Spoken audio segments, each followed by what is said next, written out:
Hey welcome back to coding with Khan. और आज की वीडियो में हम ए टैग को पिछली वीडियो में कवर कर चुके हैं और आज की वीडियो में हम आगे बढ़ेंगे और देखेंगे कि आगे हमारे पास कौन से टैग हैं। राइट, तो चलते हैं नेक्स्ट टैग की तरफ। हमारे पास नेक्स्ट टैग है हमारे पास IMG tag. IMG tag basically इस्तेमाल होता है हमारे पास इमेजेस के लिए। तो जब कभी भी हमने वेबसाइट के ऊपर इमेज को शो करना होता है तो हम IMG टैग को इस्तेमाल करते हैं। अब आप इसमें एक अनोखी सी चीज़ देख रहे होंगे कि IMG टैग के अंदर हमारे पास ओपनिंग टैग तो है बट क्लोजिंग टैग हमारे पास नहीं है। तो ये क्यों नहीं है हमारे पास? कुछ टैग ऐसे हैं HTML में जिनके जो सेल्फ क्लोजिंग होते हैं, या फिर आप उनको कह सकते हो कि उनके क्लोजिंग होते ही नहीं है, वो खुद ही अपने आप को क्लोज कर लेते हैं। राइट, वो इस वजह से क्योंकि इनका कोई कंटेंट नहीं है। तो जो इनका एट्रीब्यूट है वो ही इनका सब कुछ होता है, इनके अलग से कोई कंटेंट इनका नहीं होता। तो IMG का कोई कंटेंट ही नहीं है, तो कंटेंट होता तो बेसिकली यहाँ पे बीच में कंटेंट आता और फिर उसका क्लोजिंग टैग आता, जैसे कि आपने प्रीवियस सारे टैग्स में भी देखा है। बट IMG टैग के अंदर ऐसी कोई बात नहीं है और उसके अंदर हमारे पास कोई टैग कोई कंटेंट की ज़रूरत नहीं है, तो इस वजह से इसका क्लोजिंग टैग भी नहीं है। राइट, तो चलते हैं इसको VS कोड की तरफ और देखते हैं कि हम इसे लिखेंगे किस तरीके से। ओके, तो मैं हूं अपने VS कोड की तरफ और यहाँ पे मैं IMG का टैग इस्तेमाल करूंगा। राइट, तो मैं आ जाता हूँ नीचे और मैं यहाँ पे एक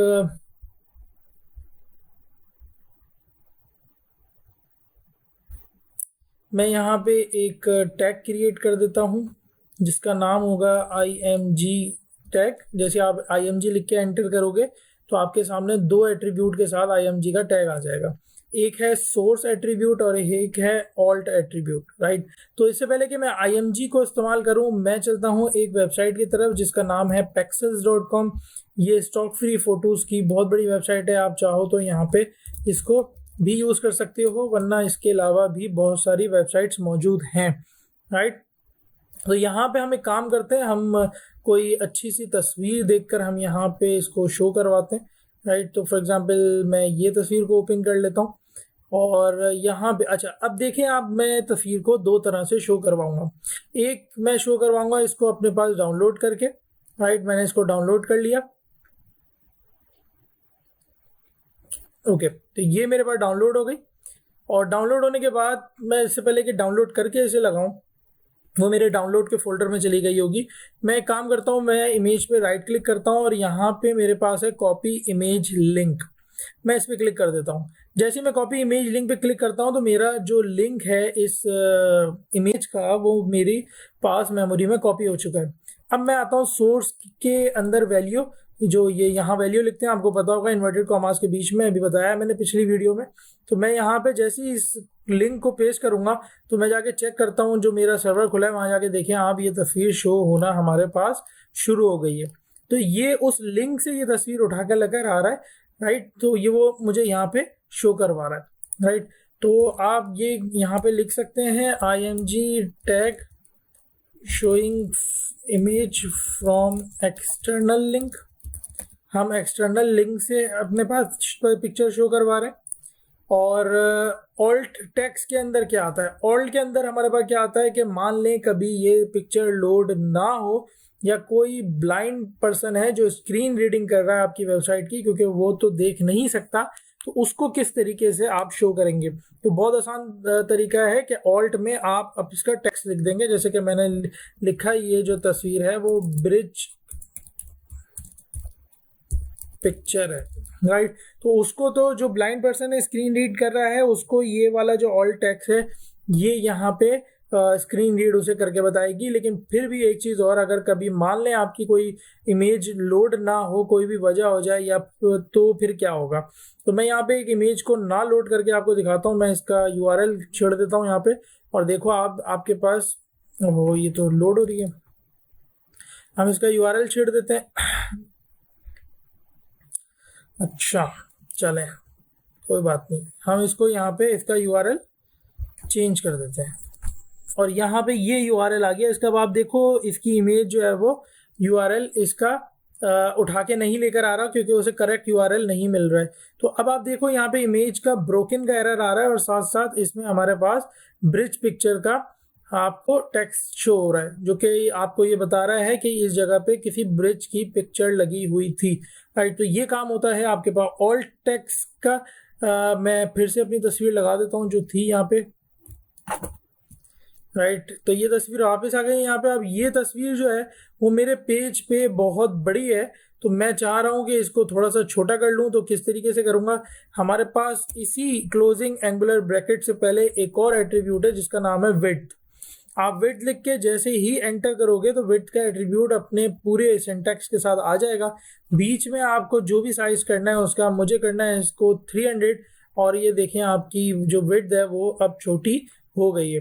300 यहाँ लिखा है, लेकिन ये डिफ़ॉल्ट पिक्सल में जाती है। अगर आप मजीद इसको छेड़ना चाहें तो हम CSS का इस्तेमाल कर सकते हैं। आप यहाँ पे विड्थ के साथ एक और एट्रीब्यूट यूज़ कर सकते हो, हाइट का। और मैंने हाइट लिखा फॉर एग्जांपल कि मुझे 150 हाइट की पिक्चर चाहिए। तो ये तस्वीर अब आप देखो थोड़ी सी कोलैप्स हो गई है आपके पास, थोड़ी सी कंप्रेस होके इसका साइज ही बिल्कुल बिगड़ गया, राइट।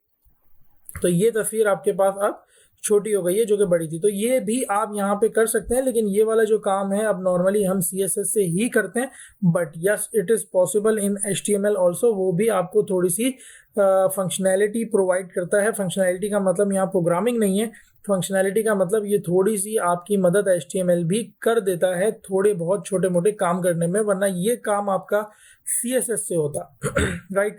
तो ये था आपके पास इमेज का एट्रीब्यूट। अब मैं यही इमेज जो है, image tag using directory using saved image in the directory। अब हमारी ही डायरेक्टरी, हमारे ही फोल्डर में इमेज पड़ी है, राइट। तो उसको किस तरीके से लगाएंगे, तो सबसे पहले तो आपको वो पिक्चर डालनी पड़ेगी, राइट। अभी आप देखें तो मेरे पास यहाँ पे कोई भी पिक्चर नहीं है। तो इसका तरीकेकार अच्छा ये होता है कि आप यहाँ पे एक फोल्डर क्रिएट कर लें जिसका नाम दे दें आप यहाँ पे एसेट्स, और एसेट्स के अंदर एक और फोल्डर क्रिएट कर लें जिसका नाम दे दें आप IMG, राइट। तो ये अगर मैं खोल लूँ फोल्डर, अगर आप यहाँ से खोलोगे इसको क्लिक करके रिवील इन फाइल एक्सप्लोरर, तो ये आपके पास डायरेक्ट फोल्डर यहाँ पे ओपन हो जाएगा, राइट। तो ये मेरा फोल्डर है और इस फोल्डर में ये मेरी वेबसाइट की फाइल्स रखी हुई हैं। तो मैंने एक फोल्डर बनाया यहाँ एसेट्स, और एसेट्स में एक और फोल्डर बनाया मैंने IMG का, राइट। तो IMG का ये जो मेरे पास फोल्डर है इसमें मैं अपनी पिक्चर को लाकर यहाँ पे डाल देता हूँ। तो मैं डाउनलोड से पिक्चर को उठाऊंगा, यहाँ से इस पिक्चर को मैं यहाँ से उठाऊंगा और यहाँ पे मैं लाके इस पिक्चर को पेस्ट कर दूंगा। तो ये मेरी पिक्चर यहाँ पे पेस्ट हो गई है। मैं यहाँ पे राइट क्लिक करके इसे रीनेम कर लेता हूँ ताकि इसको एक शॉर्ट सा नाम दे दिया जाए, जैसे कि ब्रिज इमेज।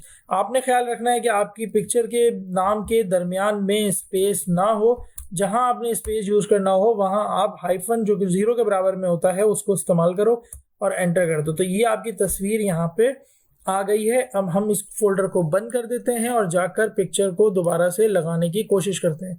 तो मैंने यहाँ पे IMG का टैग लिखा, एंटर किया, वो अपने 2 एट्रीब्यूट के साथ आ गया। अब आपने सोर्स बतानी है उसको तस्वीर का है, तो तस्वीर तो आपकी डायरेक्टरी फोल्डर में पड़ी हुई है। तो फोल्डर को एक्सेस करने के लिए आपके पास तरीका ये होता है कि आप / रखो, दबाओ, / को प्रेस करने के बाद आप अपनी इमेज का उसको पाथ बता दो। तो मेरे जो इमेज का पाथ है वो है एसेट्स, उसमें इमेज और उसमें ये वाली इमेज, राइट। तो मैंने उसको ये बता दिया और नीचे जाके देखूँ तो मेरी तस्वीर आ चुकी होगी। ये बहुत बड़ी तस्वीर आ गई है। तो हम इसको अगेन छोटा कर लेते हैं। विड्थ का एट्रीब्यूट देके कि विड्थ हमें फॉर एग्जांपल 300 की चाहिए, और 300 की जैसी विड्थ हम इसे देते हैं तो ये छोटी हो चुकी है। आप अगर इसे चाहो तो आप इसे हाइट भी प्रोवाइड कर सकते हो। हाइट जैसे कि अभी दिया था हमने, तो हाइट प्रोवाइड कर सकते हो। आपने इसको 250 की हाइट प्रोवाइड कर दी और ये आपके पास छोटी हो चुकी है। ऊपर वाली इमेज जैसी बन चुकी है, बिल्कुल उसका साइज और इसका साइज एक जैसा आपको नजर आ रहा है। So this is the way आप इमेज बाहर से लाके भी लगा सकते हो और इमेज अपनी ही डायरेक्टरी के किसी फोल्डर में पड़ी हुई इमेज को भी वेबसाइट्स पर शो करवा सकते हो। सो आई होप समझ आया होगा इमेज का टैग। अब तक के लिए इतना ही, मिलते हैं अगली वीडियो में। अल्लाह हाफिज।